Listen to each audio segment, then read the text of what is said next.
마약범들이 절 죽이려고 해요. 살려주세요. 서윤아의 떨리는 목소리가 한여름밤 열기 속으로 흩어졌습니다. 컨테이너 사이 녹슨 철제 계단 아래 그녀는 숨을 죽이고 웅크리고 있었죠. 저기다! 회장 저기 있어! 뒤에서 괴한들의 고함 소리가 터졌습니다. 심장이 터질 것 같았습니다. 천하물산 그룹 회장인 자신이 이런 누추한 물류단지에서 죽을지도 모른다는 공포가 엄습했죠. 땀이 등줄기를 타고 흘러내렸습니다. 바로 그때 어둠 속에서 군복바지 차림의 남자가 튀어나와 그녀의 팔을 낚아챘습니다. 아줌마 괜찮으세요? 낯선 남자가 갑자기 큰 소리로 말했습니다. 술 드신 것 같은데 집이 어디세요? 서윤아는 공포에 질려 눈을 질끈 감았죠. 과연 이 위기의 순간 두 사람에게 어떤 일이 벌어질까요? 사연 시작 전 구독과 좋아요 부탁드립니다. 구독은 무료지만 여러분이 눌러주신 그 한 번의 클릭이 저에게는 금괴보다 값진 응원이 되고 여러분께는 100배의 행운으로 돌아갈 것입니다. 오늘의 사연 지금 시작합니다. 저 여자 어디 숨었어? 방금 전까지 여기 있었는데. 마약 조직원들의 목소리가 컨테이너 사이로 메아리 쳤습니다. 서윤아는 녹슨 철제 계단 아래 웅크린 채 숨을 죽였죠. 한여름밤 열기가 숨통을 조여왔습니다. 명품 구두굽이 부러진 채 맨발로 뜨거운 아스팔트를 밟으며 도망쳐온 그녀의 발바닥은 이미 피투성이었습니다. 2시간 전까지만 해도 서윤아는 자신의 집무실에 앉아 있었습니다.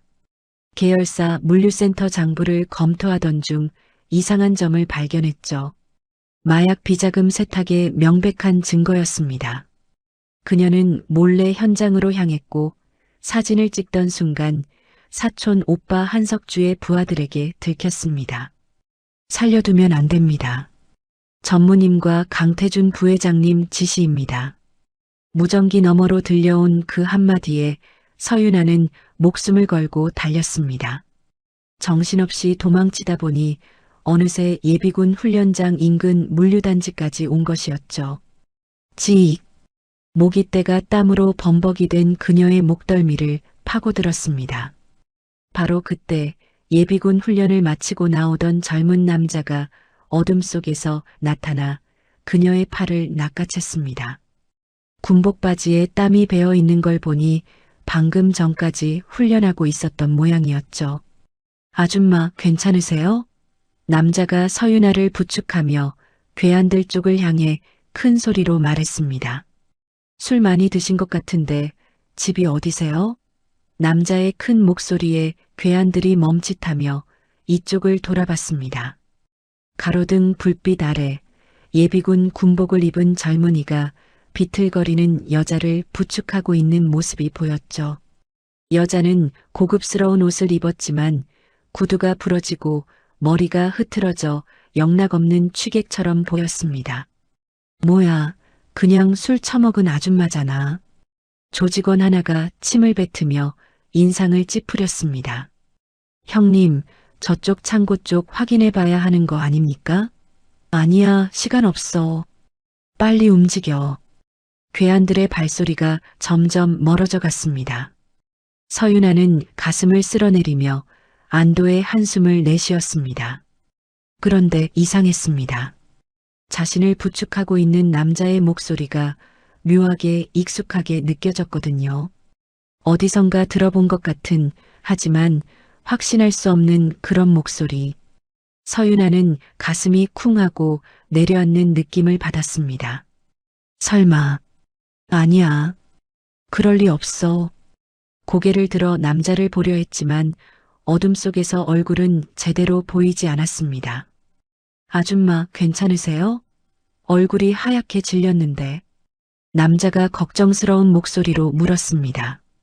그 목소리를 들은 순간 서윤아의 눈가가 뜨거워졌습니다. 20년 전 자신을 그렇게 불렀던 사람, 따뜻하고 부드러운 목소리로 걱정해주던 그 사람. 일단 여기선 위험해요. 제가 안전한 곳으로 모셔다 드릴게요. 남자는 서윤아의 팔을 부축하며 천천히 걷기 시작했습니다. 서윤아는 눈물을 참으며 남자의 뒷모습만 바라볼 수밖에 없었습니다. 남자는 서윤아를 이끌고 컨테이너 더미 뒤편으로 걸어갔습니다. 20여 분을 걷자 낡은 건물 하나가 나타났죠. 여긴 제가 일하는 헬스장 창고예요. 일단 여기서 좀 쉬세요. 남자가 녹슨 철문을 열었습니다. 삐걱. 문이 열리자 퀴퀴한 냄새와 함께 운동기구들이 어지럽게 쌓인 공간이 보였습니다. 남자가 벽에 스위치를 올리자 형광등이 깜빡거리며 켜졌죠. 그 순간이었습니다. 희미한 불빛 아래 드러난 남자의 얼굴을 본 서윤아는 숨이 멎었습니다. 짙은 눈썹, 오똑한 콧날, 그리고 웃을 때 살짝 올라가는 입꼬리. 20년 전 교통사고로 세상을 떠난 남편 한민수의 20대 모습 그대로였습니다. 여보. 서윤아의 입에서 저도 모르게 신음 같은 소리가 새어나왔습니다. 남자는 고개를 갸웃하며 물었죠. 네. 뭐라고 하셨어요? 아무것도 아니에요. 서윤아는 황급히 고개를 돌렸습니다. 심장이 미친 듯이 뛰었죠. 남자는 구석에 놓인 낡은 소파를 가리키며 말했습니다. 여기 앉으세요. 물 좀 가져올게요. 그가 등을 돌리자 서윤아는 떨리는 손으로 가슴을 움켜쥐었습니다. 말도 안 돼. 이럴 수가. 그런데 더 놀라운 건 남자의 걸음걸이였습니다. 약간 오른쪽으로 기울어진 그 걸음걸이는 남편이 허리 수수로 보였던 바로 그 특징이었죠. 물 여기 있어요. 남자가 종이컵을 건네며 환하게 웃었습니다. 그 미소마저 남편을 꼭 닮아 있었습니다. 남자는 구석에서 수건을 꺼내 서윤아에게 건넸습니다. 발 좀 닦으세요. 피가 많이 났네요. 서윤아는 떨리는 손으로 수건을 받았습니다. 그때 남자가 냉장고를 열며 말을 이었죠. 저 여기서 헬스장 트레이너로 일해요. 뭐 거창한 건 아니고 동네 헬스장이에요. 남자는 생수병을 꺼내며 쓸쓸하게 웃었습니다. 사실 군대 전역하고 나서 갈 데가 없었거든요. 제대로 된 회사는 절 안 뽑더라고요. 서윤아는 남자의 말에 귀를 기울였습니다. 왜요? 젊은 남자가 일자리 못 구할 이유가 있나요? 서윤아의 물음에 남자의 표정이 어두워졌습니다. 군대에서 좀 문제가 있었어요. 707 특수부대에 있었는데 상관이 마약을 밀반입하는 걸 봤거든요. 신고하려고 했죠. 근데 그 상관 아버지가 재벌이었어요. 남자는 주먹을 꽉 쥐었습니다. 결국 제가 정신이상자 취급받고 의가사 제대 당했어요. 미친놈이래요. 환각 증세가 있대요. 서윤아의 가슴이 철렁 내려앉았습니다. 무슨 재벌인데요? 대양건설 강태준이요. 그 집안이 워낙 힘이 세서 저 같은 놈은 아무도 안 믿어주더라고요. 남자는 자조적으로 웃으며 생수병 뚜껑을 열었습니다. 그러다 물을 따르려던 손이 살짝 미끄러졌죠. 생수가 그의 팔에 쏟아지며 소매가 젖었습니다. 남자가 황급히 소매를 걷어올리는 순간 서윤아의 눈이 그의 오른쪽 손목 안쪽에 고정되었습니다.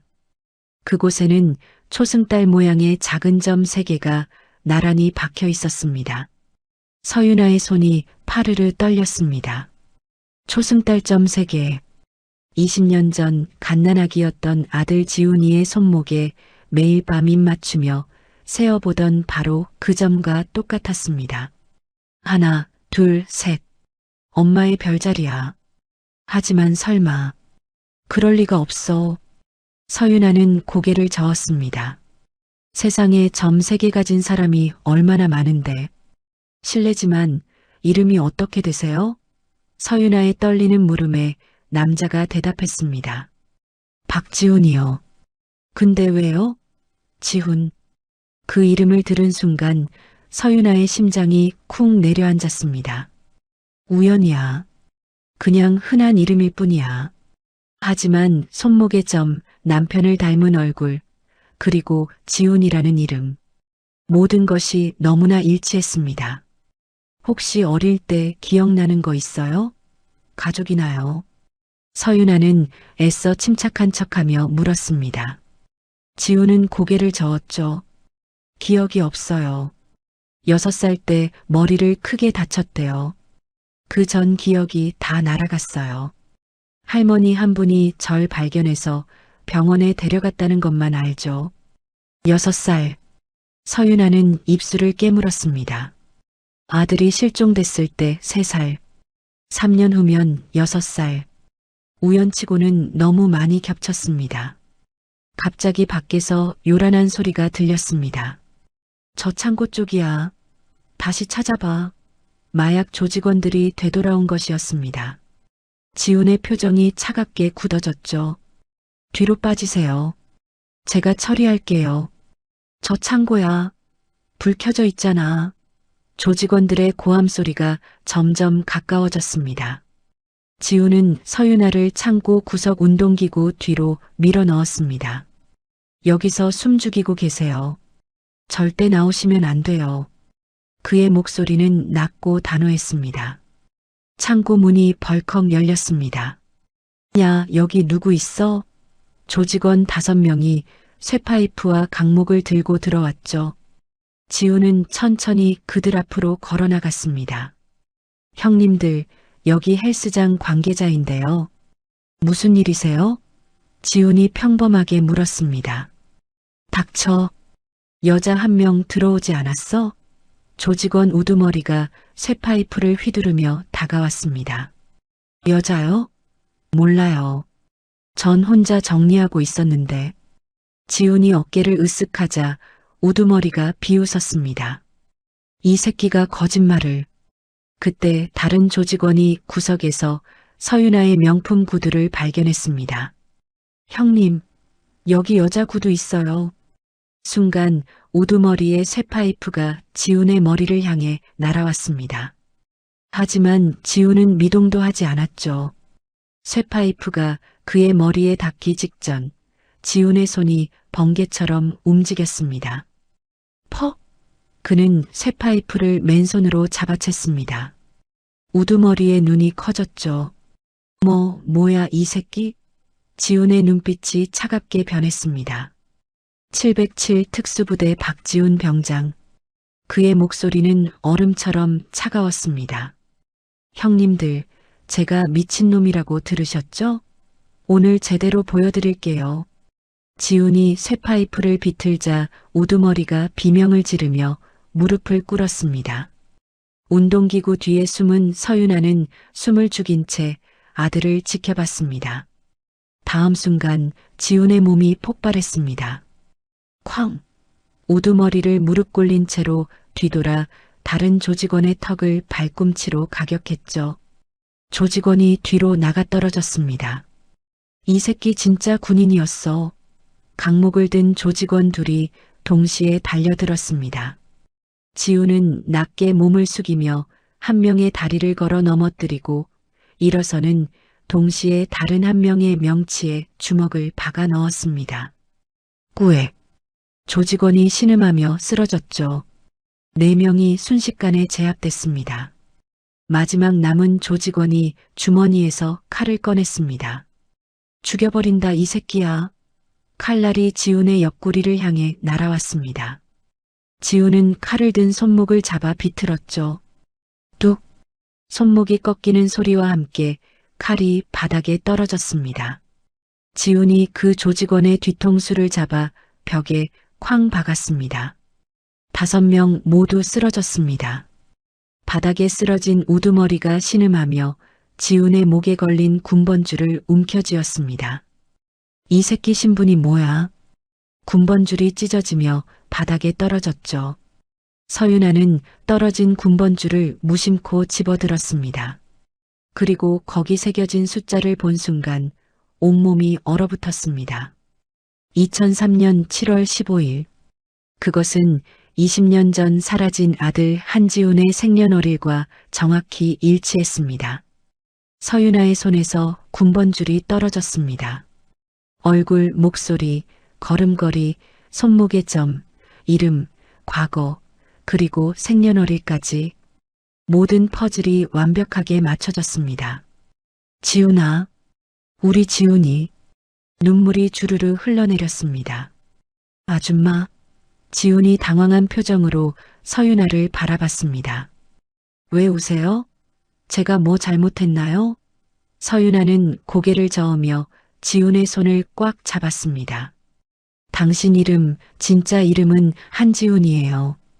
20년 전 내가 잃어버린 내 아들. 지훈의 눈이 커졌습니다. 네, 그게 무슨... 서윤아는 떨리는 손으로 지훈의 손목을 들어 올렸습니다. 이 점 3개, 내가 매일 밤 입맞추며 별자리라고 불렀어요. 당신 생일은 2003년 7월 15일. 당신은 내 아들이에요, 지훈아.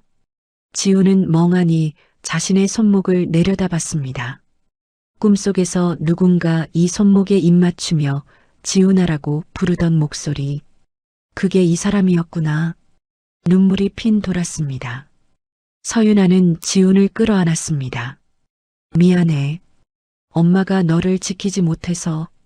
20년 동안 얼마나 힘들었니? 지훈은 처음으로 엄마 품에 안겨 펑펑 울었습니다. 한 달 후 천하물산 본사 대회의실은 기자들로 북적였습니다. 서윤아 회장이 단상에 올랐죠. 소개합니다. 제 아들이자 천하물산 후계자 한지훈입니다. 정장을 입은 지훈이 당당하게 걸어 나왔습니다. 기자들의 플래시가 터졌습니다. 오늘 동시에 발표드립니다. 마약 밀반입 주도자 강태준과 제조카 유기 및 살인 미수를 저지른 한석주 전무는 현재 구속수감 중입니다. 서윤아의 차가운 목소리가 회의장을 채웠죠. 대양건설은 천하물산이 인수했습니다. 강태준 씨, 감옥에서 평생 후회하세요. 20년을 떨어져 있었지만 어머니의 사랑은 단 하루도 식지 않았습니다. 그리고 아들은 그 사랑을 기억하며 어둠 속에서도 빛을 잃지 않았죠. 진실은 언젠가 반드시 드러나고 선한 사람에게는 반드시 행복이 찾아옵니다. 오늘 이 이야기가 당신의 마음에 작은 위로가 되길 바라고 구독과 좋아요 부탁드려요. 무료로 눌러주신 구독 하나가 외로운 밤 누군가에게는 위로가 되고 지친 하루 끝에는 작은 희망이 됩니다. 그 따뜻한 클릭 하나 꼭 부탁드립니다. 그리고 지금 이 순간 어디서 무엇을 하며 들어주고 계신지 댓글로 나눠주세요. 새해 복 많이 받으시길 바라며 오늘도 시청해 주셔서 감사합니다. 기발한 사연이었습니다.